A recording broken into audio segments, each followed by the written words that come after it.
la escuela de arquitectura, aquella escuela más o menos pequeña.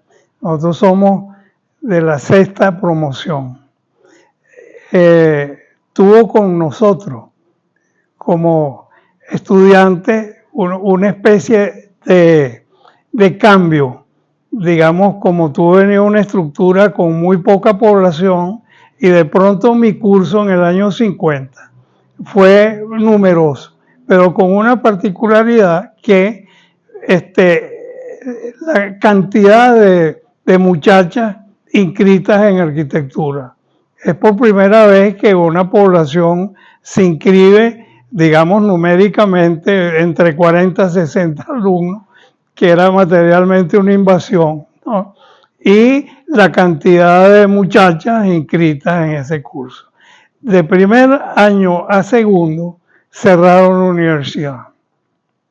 Entonces, la mayor parte de nuestros compañeros se fueron a Perú, que estaba de moda la escuela de arquitectura o la arquitectura peruana, y por supuesto la brasilera, y algunos a los Estados Unidos. Sin embargo, hubo verdaderamente una deserción tremenda en mi curso, y cuando reabrieron la escuela, porque nuestros compañeros del último año, y Billy Oso era el vicerrector, entonces pudieron intervenir a nuestro favor, diciendo que la escuela de arquitectura no existía sino acá, y ninguno o muchos de nosotros no estaban en condiciones de ir al exterior, etcétera, etcétera. Entonces, grandes conocidos de Billy Oso hicieron su verdaderamente trabajo, magnífico trabajo, y reabrieron la escuela de arquitectura antes de otras escuelas universitarias. Esa es la historia. En segundo año empezó toda una carrera de un grupo de estudiantes que, si no éramos numerosos, teníamos mucha participación en la escuela, y te los voy a nombrar nombres y apellidos: Enrique Hernández, Gustavo Legórburo, ¿no? Abilio Padrón, que luego dejó los estudios y se hizo un gran caricaturista, ¿no? Pancho Barrio, y Johnny Toro, Richard. Entonces, un grupo de estudiantes muy pequeño. Empezamos a preguntarnos cuáles eran verdaderamente las metas y las actuaciones que se requería verdaderamente para el ejercicio. Y era completamente menguado comparado con hoy día las informaciones y, por supuesto, las publicaciones, etc., y las referencias a nuestro alcance.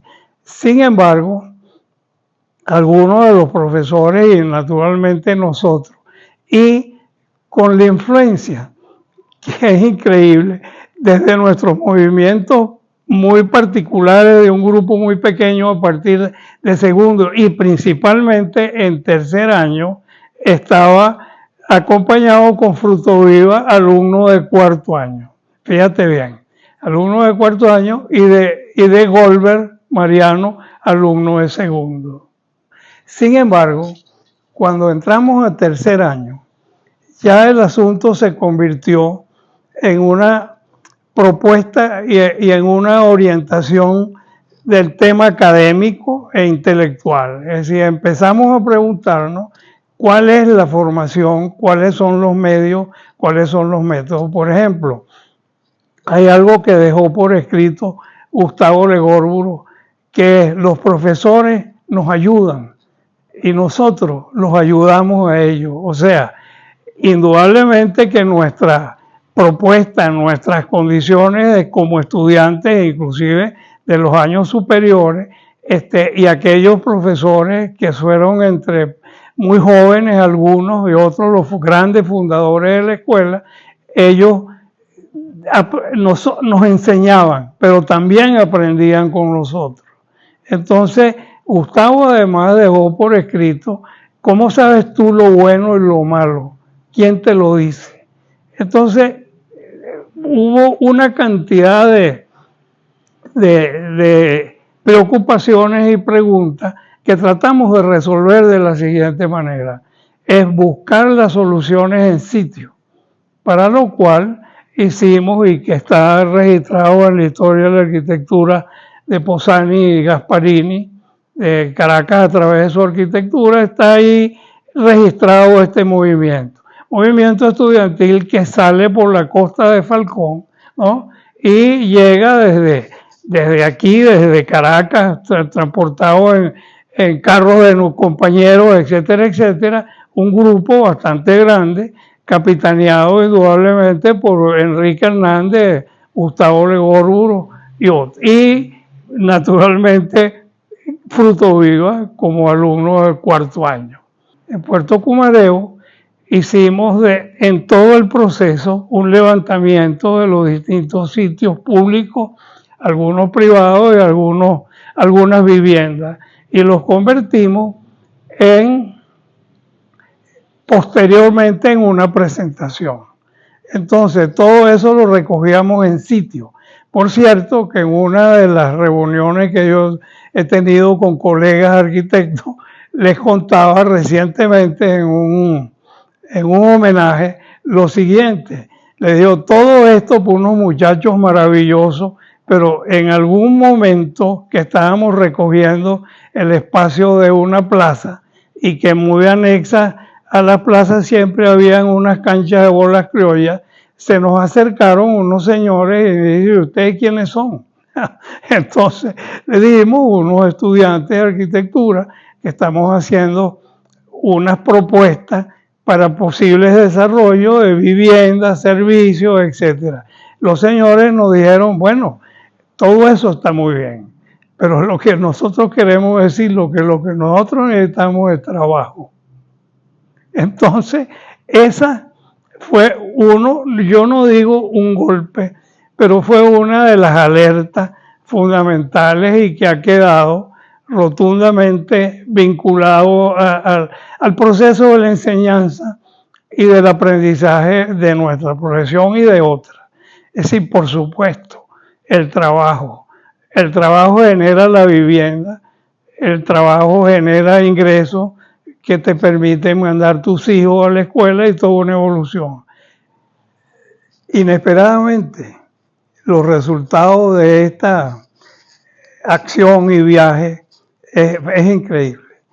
Resulta que al regreso, y con todo ese material fotográfico de dibujos, sobre todo dibujos a mano suelta, que Gustavo Legoruro y Enrique eran verdaderamente unos maestros del dibujo a mano suelta, fotos, hicimos una presentación, los planos los hicimos en escala 1:20, en cartulinas que se usaba en aquel entonces para tinta china, y aguada, o sea, con sombra en aguada, ¿no? Que es una técnica que para nosotros era manejable porque teníamos en aquel entonces un pensum que nos daban acuarela, guache y una cantidad de otras cosas en dibujo.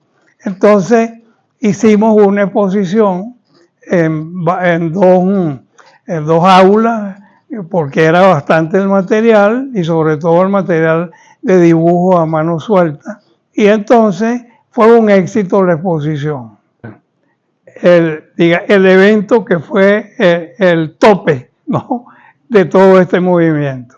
Por iniciativa, ya en cuarto año, por iniciativa de Ernesto Fuenmayor, se hizo bajo el apoyo del Ministerio de Hacienda de aquel tiempo un concurso para nosotros, para ese grupo, de una capilla en Araya.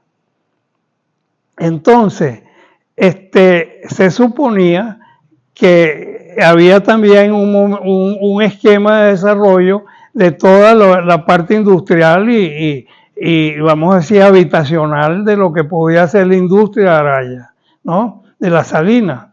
Entonces, en ese momento estaba de moda, incluso había una empresa nominada para esa acción. Entonces, nos desplazamos completamente de ese grupo, más el grupo de cuarto, ya que estaban en quinto año, que era el grupo de Fruto Viva, y estaba Mario Emergui, para citar algunos otros personajes, ¿no?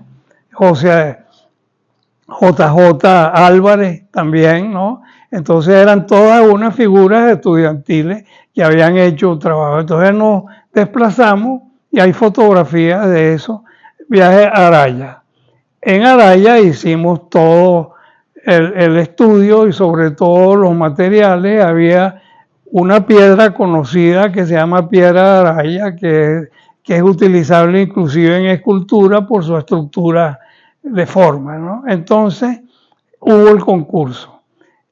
El concurso, Ernesto Fuenmayor nos dividió por equipos de dos, ¿no? Una dupla para cada propuesta. El concurso lo ganó Enrique Hernández y Helio Vidal, ¿no? Y Simón Malavé y yo ganamos el segundo premio, y Gustavo Legórgulo y Gladys de la Cova, ¿no? De las mujeres que quedaron en ese, y que desarrolló gran parte de esas viviendas que yo estoy llamando productos de ese viaje. Ella y su marido, ¿no? Se volvieron verdaderamente unas figuras en ese estilo, ¿no? Entonces, Enrique y Vidal ganaron el premio y fue publicado una solución absolutamente novedosa, ¿no? Y hay toda una historia sobre eso. Sin embargo, fíjense cuál fue el fenómeno que ocurrió, y está escrito en el libro. Se formó un movimiento alrededor de esa información que trajo como consecuencia un cambio fundamental en la forma, el estilo y el resultado principalmente de las viviendas. En plena construcción del Cafetal, Santa Paula, San Luis, etcétera, Prado del Este, apareció una tipología completamente diferente, ¿no? Los historiadores y críticos posteriormente hicieron, por ejemplo, en los edificios de propiedad horizontal, una serie de especulaciones sobre columnas panzudas, arcos, etcétera, etcétera, y los críticos los llamó, le dio un nombre que ese no era digamos, lo que andábamos buscando. Entonces hubo un cambio radical. Para nosotros no solamente fue una sorpresa, sino que fue un cambio histórico. ¿Entiendes? Entonces, ¿cómo es posible que un grupo de alumnos de tercer año de arquitectura y con motus propios, ¿no?, hayan influido tanto en la manera de hacer y expresar la forma de arquitectura? Eso fue en el año 54. ¿Y cómo llamaron ese movimiento? Ahí búscalo en la historia, populismo. Pero no era para nosotros, eso fue después, ¿no?